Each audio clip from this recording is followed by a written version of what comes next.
Press conference के लिए मैं इंट्रोडक्शन कराना चाहता हूं। जो फैक्ट फाइंडिंग टीम जो बंगाल की गई थी, वो प्रेस कॉन्फ्रेंस, उसके लिए आज के उस कमेटी के जो कन्वीनर है श्री रविशंकर प्रसाद जी, जो पूर्व केंद्रीय मंत्री भी रह चुके हैं और एमपी हैं, पटना साहिब से एमपी भी हैं, वो इस कमेटी के कन्वीनर हैं।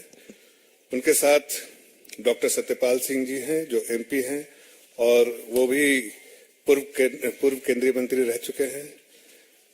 मिसेज रेखा वर्मा जो नेशनल वाइस प्रेसिडेंट है भारतीय जनता पार्टी की और एमपी भी हैं लोकसभा के, वो भी फैक्ट फाइंडिंग कमेटी के मेंबर हैं। ब्रिजलाल जी फॉर्मर डीजीपी हैं उत्तर प्रदेश के और एमपी हैं राज्यसभा से, वो भी फैक्ट फाइंडिंग कमेटी के मेंबर हैं। और doctor Rajdeep Roy world renowned orthopaedic surgeon है और राजदीप रॉय, और वो एमपी लोकसभा सिलचर से हैं, वो भी फैक्ट फाइंडिंग कमेटी के मेंबर हैं। ये सब लोग इस कमेटी के मेंबर, इन्होंने रिपोर्ट जो है सौंपी है, उसके बारे में प्रेस कॉन्फ्रेंस करेंगे श्री रविशंकर प्रसाद जी। धन्यवाद। Over to you sir.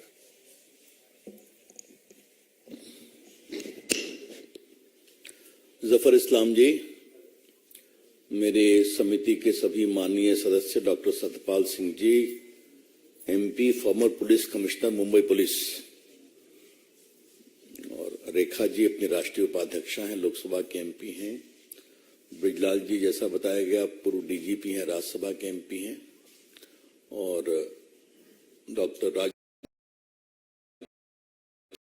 Roy बहुत ही एमिनेंट ऑर्थोपेडिक सर्जन हैं और वो सिलचर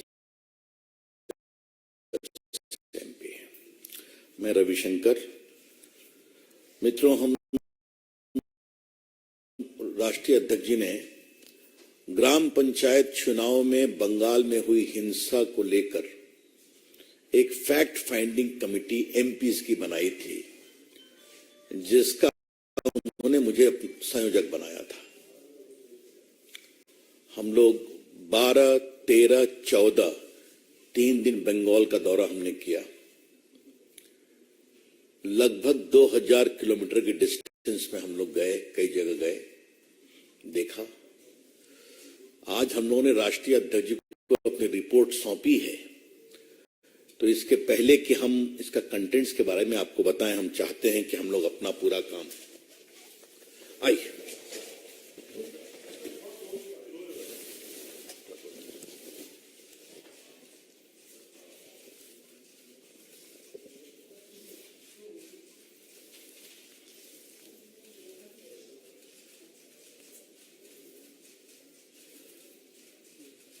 थैंक यू।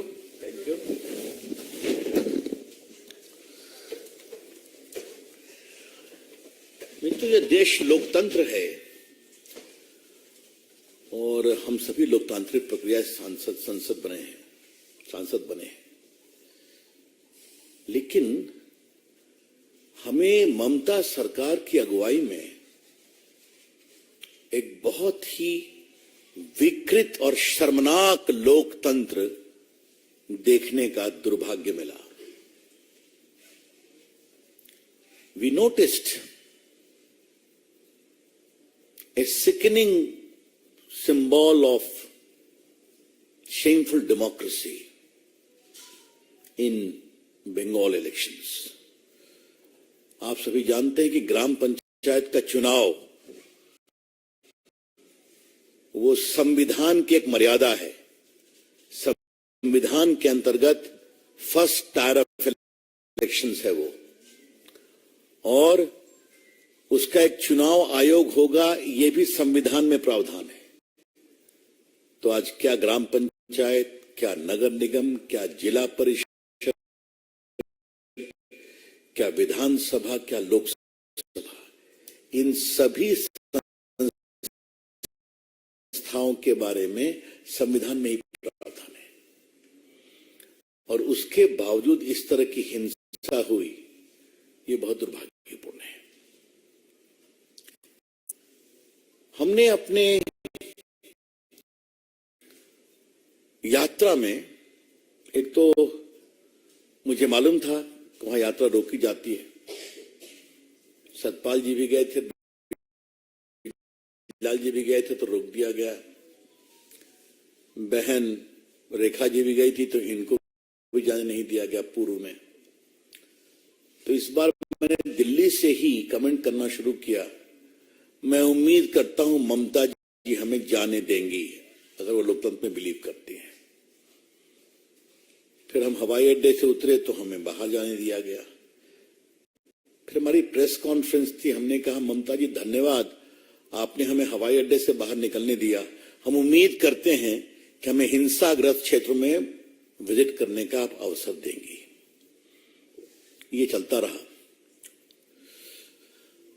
मित्रों, हमारी जो ऑब्जर्वेशंस है, जो इस रिपोर्ट का भी पार्ट है, उसके 5 मूल बिंदु हैं। नंबर 1, नॉमिनेशन करने नहीं देंगे। You will not be allowed to file nomination. Number 2, nomination कर लिया तो तुम्हें प्रचार नहीं करने देंगे, तुम्हारे बाल बच्चों को भी किडनैप कर लेंगे। सच्चाई हुई। तीसरा, अगर नॉमिनेशन कर भी दिया तो किसी तरह गड़बड़ी में आपका नॉमिनेशन रिजेक्ट करेंगे। और चौथा, अगर आपने बहुत प्रचार किया तो आपके समर्थकों के घर पर बम बरसाएंगे, पीटेंगे, घर में हिंसा करेंगे, इत्यादि इत्यादि। और अगर आप जीत गए तो आपको सर्टिफिकेट नहीं देंगे। सर्टिफिकेट तभी देंगे जब आप दस्तखत करो कि आप टीएमसी ज्वाइन करोगे। So just to recapitulate, you will not be allowed to file nomination. If you succeeded, you will not be allowed to campaign under threat of kidnapping of your children. If yet you insist, then your supporters will be attacked, killed with impunity. And next, even if you manage to win, you will not be given the victory certificate till you give an undertaking of joining the TMC. ये एक मोटी बात आप जान लें, ये शर्म था। दूसरी बात, आप हमारी रिपोर्ट देखेंगे तो हमने हाईकोर्ट के 5 आदेश को कोट किया है। ये काफी इलैबोरेट रिपोर्ट है, शुरू में सिनॉप्सिस भी है कि हाईकोर्ट ने कैसे 5 बार निर्देश दिया है कि चुनाव फेयर होने चाहिए, सेंट्रल फोर्सेस की पोस्टिंग होनी चाहिए। सेंट्रल फोर्सेस की पोस्टिंग में गड़बड़ी की गई, सेंसिटिव बूथ की सूची नहीं दी गई, आपको मालूम है, तो उनको मिसप्लेस कराया गया ताकि वो फील्ड में जा नहीं सके। मैं हाईकोर्ट के 1-2 आदेश खाली आपके सामने पढ़ने की आपसे अनुमति चाहता हूं, और जिससे आपको समझ में आएगा कि हाईकोर्ट ने, देखिए मैं एक पढ़ रहा हूं। The State Election Commission to review the assessment plan submitted by state, and wherever there is inadequacy of the state police force in all such areas also, the State Election Commission shall requisition deployment of paramilitary forces. The requisition shall be done forthwith by the State Election Commission. बाकी और आदेश हुआ।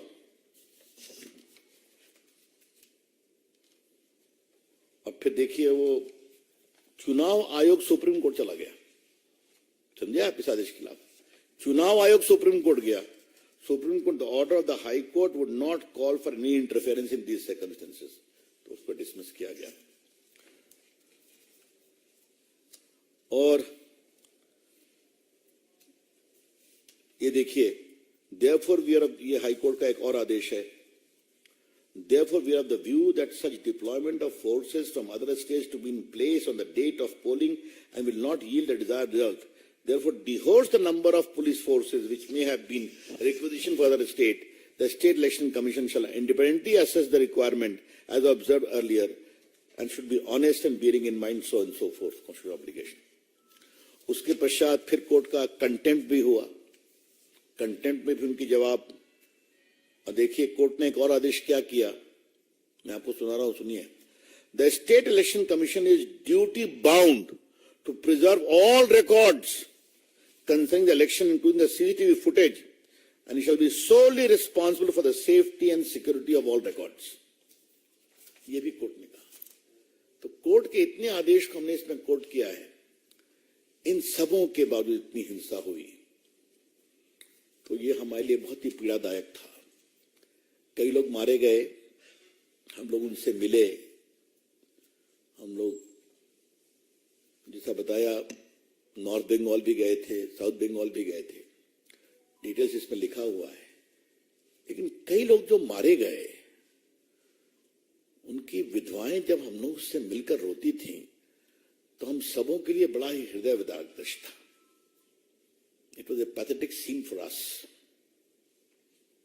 मैं कुछ नाम आपके सामने रखना चाहता हूं, और ये सारी फोटो, ये सब इसमें सब फोटो सब बाकायदे लगी हुई है। 10-15 फोटोग्राफ आपको हम बताना चाहते हैं, जो हम लोग गए थे, सब अस्पताल गए थे, बाकी जगह गए थे। अब मैं आपको बताना चाहता हूं कुछ चीजें जो आपके लिए जानना जरूरी है, और आज मैं आपके माध्यम से अपेक्षा करूंगा कि ये बात देश में जानी चाहिए। BJP candidate Madhumita Mandal was assaulted by TMC worker. हम उसके गांव गए थे 2 किलोमीटर चल करके। उसकी daughter in law Shweta pregnant थी। उसके ऊपर इतना हमला किया कि वो मेरे और रेखा जी के एकदम आकर के इतनी रोई, उसका घर तोड़ दिया। वो भागी हुई थी हमारी उम्मीदवार। दुर्गा मंदिर बूथ नंबर 125, एक 13 साल के लोकल बच्चे को फरसा से ऐसा मारा कि पूरा कट गया था उसका। उन्होंने सब देखा। बाकी दुर्गा मंदिर का उन्होंने वो भी कैमरा तोड़ दिया पूरा। सबसे तो आपको जानकर आश्चर्य लगेगा और दुख भी लगेगा कि बूथ नंबर 179 में शांतनु पात्रा, ये सब आदिवासी हैं, अति पिछड़े हैं। वो बंगाल तमिलनाडु में राजमिस्त्री का काम करता है। वो घर आया था वोट देने, और राजमिस्त्री कुछ पैसे बचाया था और एक अच्छा मकान बनवाया। उसका एक ही पाप था कि उसने नरेंद्र मोदी की फोटो अपने बरामदे में लगाई थी। उसका घर तोड़ दिया, उसका फ्रिज तोड़ दिया, उसका टीवी तोड़ दिया। उसकी मां को इतना पीटा, वो रोते हुए हम लोग उसे मिली, और उसने तो भाग करके अपनी जान बचाई। वहां से निकले हम लोग तो कम से कम 200-300 महिलाओं ने हम सबको घेर लिया, और बंगाली में बोल रही थी। हम लोग समझे कि हमारी जान बचाइए। टीएम वर्कर कहते हैं चुनाव हो गया, अब खेला हो गया। और तो ये जो खौफ का माहौल, overpowering fear, has become the hallmark of this election. और क्या पुलिस, क्या इंचार्ज थाना, क्या बीडीओ, इन सबों ने मिलकर कोऑपरेटिव इलेक्शन कमीशन, इसने फैसिलिटेट किया सारी को। तो ये बहुत पीड़ादायक लगा, हम लोगों ने देखा जागा करके। आपको बताऊं, हम लोग, आप लोग मीडिया के लोग हैं, हम लोग बासंती गए थे, वहां सब जुटे थे हम लोग अपनी व्यथा कहने के लिए। तो उन्होंने कहा बंगाली में, all the media go out. तुमने क्या हुआ समझाने की कोशिश की, तो कहा जब हम पिट रहे थे लोग कोई आया नहीं, अब आपके साथ आया है। तो मीडिया के लोगों ने भी हमसे कहा जेंटली कि सर हम लोग भी कहां जाने की हिम्मत कर पाते थे, तो रास्ते में रोक लेते थे। ये हाल था। अब आपको बताते हैं, कनिका बर्मन इतना रोई हम लोग के कंधे पर। उसके पति जयंतो बर्मन को बंजारपुर में मार दिया गया। Resident of Bajarpur, Harihat, Baksihat, Coochbehar were brutally beaten to death. और एक और हैं मेहताब विश्वास की family, booth number 38 Falimari GP. सुबह 6 बजे उसको मार दिया क्योंकि वो काउंटिंग एजेंट था। ये उसका इतना बड़ा बेटा मुश्किल से 5 साल का उसकी पत्नी से मिले, उसके बूढ़े पिता से मिले। ये मैं बातें आपको इसलिए कह रहा हूं कि और एक कृष्णा बर्मन, उनको इतना मारा कि उनको दाहिने हाथ की रोशनी चली गई है। और जब हम लोग मिशन अस्पताल में मिलने गए तो उन्होंने कहा कि हमारे घर पर अभी भी हमला हो रहा है क्योंकि आप लोग हमसे मिलने आ रहे हैं। और एक हमारा, ये दिखाऊंगा आपको, ये देखिए, उसको इतना मारा गोली से कि उसके पूरे पेशाब की सिस्टम गड़बड़ा गया। और उसकी पत्नी ने बाहर निकलते हम लोग को बिल्कुल लिपट के रोने लगी। सब फोटो इसमें है। ये क्या हो रहा है ममता जी? ये क्यों हो रहा है? What is this? It is condemnable. ये देखिए, ये वो जो हमारी श्वेता दास थी, उसके ससुर को देखिए, रो रहा है हम लोग के सामने। और देखिए कैसे घर तोड़ते हैं। ये देखिए, सब फोटो है, पूरा घर तोड़ दिया। इसको देखिए। और ये जो माधव दास के पिताजी थे, हम लोग उसके पास गए थे, तो बहुत पीड़ादायक है। ये हम लोग को इतना दुख लगा। ये देखिए, ये सब बेवाएं हम लोग के रो रही हैं गर्दन, हम लोग का कमर पकड़ कर करके, हाथ पकड़ करके। ये वो है जिसके पूरे पेशाब का रास्ता गड़बड़ा गया, वो रोने लगी। मतलब हम लोग के लिए भी बड़ा ये दुखदाई अनुभव था। हम लोग सभी एक्टिविस्ट हैं, मैं तो पुराना एक्टिविस्ट रहा हूं, लेकिन इस तरह से हिंसा होती है क्या? इस तरह से दलित, अति पिछड़े, आदिवासी पर हमला होता है क्या? कोई सुनवाई नहीं। केस अगर किया, कॉम्प्रोमाइज करो, स्ट्रेट अवे कॉम्प्रोमाइज करो। तो ऐसा लगा कि पूरी मशीनरी बिल्कुल एक प्रकार से जुटी हुई है कि ममता जी को ये न के न प्रकारेण जिताना है और विरोध करने वालों को मारना पीटना है। तो ये मैंने आपको थोड़ा विस्तार से बताया, ये रिपोर्ट का पार्ट है। फिर भी मुझे इस बात का बहुत गर्व है कि हमारे भाजपा के कार्यकर्ताओं और समर्थकों ने बहुत हिम्मत दिखाई।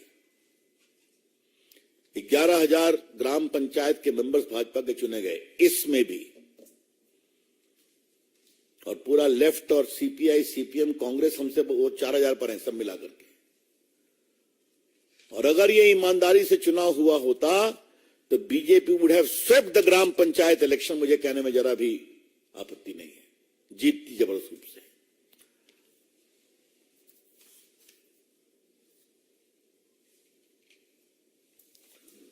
आजकल बहुत चिल्ला रहे हैं इन पर, मणिपुर पर। दुर्भाग्यपूर्ण है, सरकार कार्रवाई कर रही, आगे करेगी। एक आदिवासी हमारी उम्मीदवार के साथ बलात्कार हुआ कि नहीं हुआ, याद है ना आपको? उसके कपड़े फाड़े गए और डीजीपी ने कहा घटना झूठी है, और बाद में घटना सही हुई। जब हंगामा हुआ तो उनको स्वीकारना पड़ा कि किटो को गिरफ्तार किया गया। एक और जगह समस्या हुई। आज सुबह खबर आई है कि 13 साल के लड़के के साथ रेप हुआ है। तो ममता जी, आप तो महिला नेत्री है ना, आपने अपने बंगाल को क्या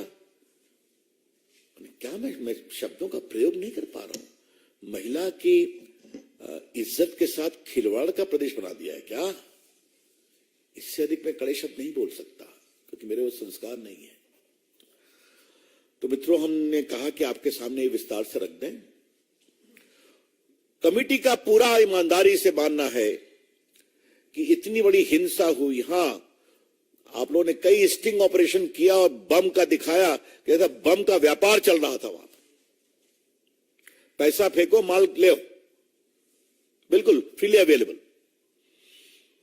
तो हम लोगों ने एक अनुशंसा की है कि जितने भी आपराधिक मामले चुनाव संबंधित हैं, ये सबकी जांच सीबीआई से करवाई जाए। The fact-finding team, in its recommendations, has demanded that because of the complicit, biased nature of the Bengal police and administration, it is only appropriate that all these cases should be investigated by the CBI. और दूसरा, चूंकि बम का भी बहुत case है, तो ये scheduled offence है। अब जितने भी बमबाजी के केस हैं उनकी जांच एनआईए से कराई जाए। All cases of bomb explosion should be investigated by the NIA because that is a scheduled offense. एक अंतिम बात कहनी है, फिर आपके हम प्रश्न लेंगे। हम लोग बंगाल में घूम रहे थे तो हमें बंगाल की पुरानी स्मृतियां आ रही थी। ये अरविंदो घोष का बंगाल है, ये सुभाष चंद्र बोस का बंगाल है, ये रविन्द्रनाथ टैगोर का बंगाल है, ये ईश्वरचंद्र विद्यासागर का बंगाल है। हमने कई बार कहा इस बात को। एक से एक कलाकार, एक से एक साहित्यकार। ममता जी, आपने इस बंगाल की आत्मा को कहां मार दिया है? Mamata ji, we are constrained to observe that you have not only ruined but suppressed the creative soul of Bengal. ये हो गया है। बस मित्रों, मुझे अपनी ओर से इतना ही कहना था। Anything you have to add? Anything add?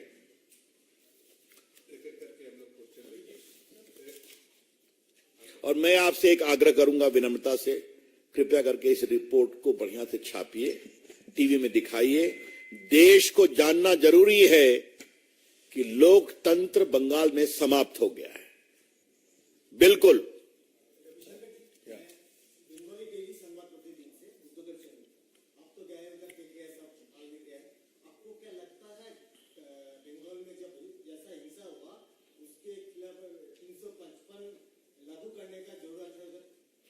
देखिए, these are matters to be considered by the government.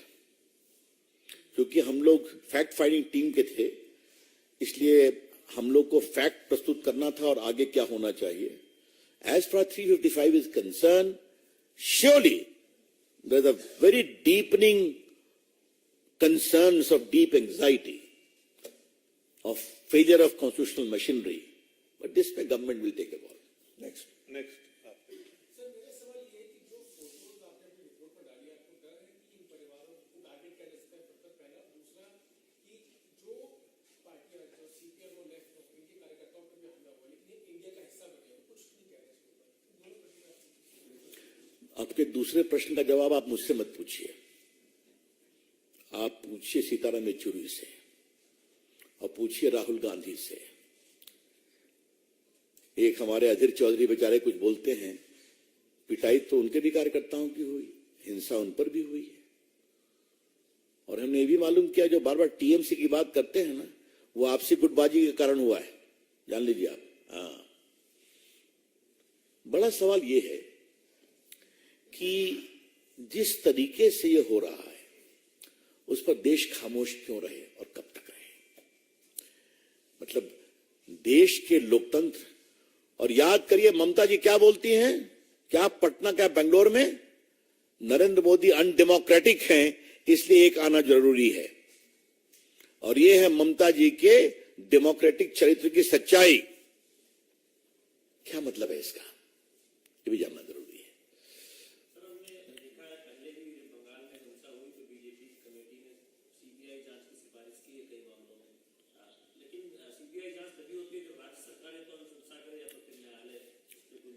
चलिए, जो भी संवैधानिक विकल्प होंगे वो पीड़ित लोग इसको करेंगे। आपने जो एक बात कही ना कि टारगेट करेंगे, अब और क्या करेंगे?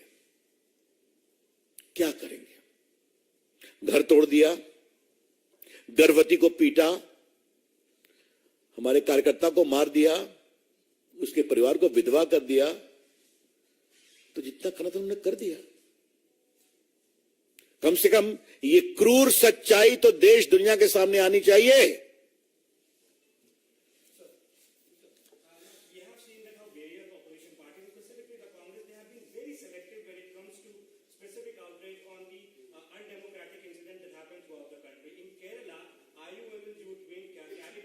I will reply separately. Anything on this report?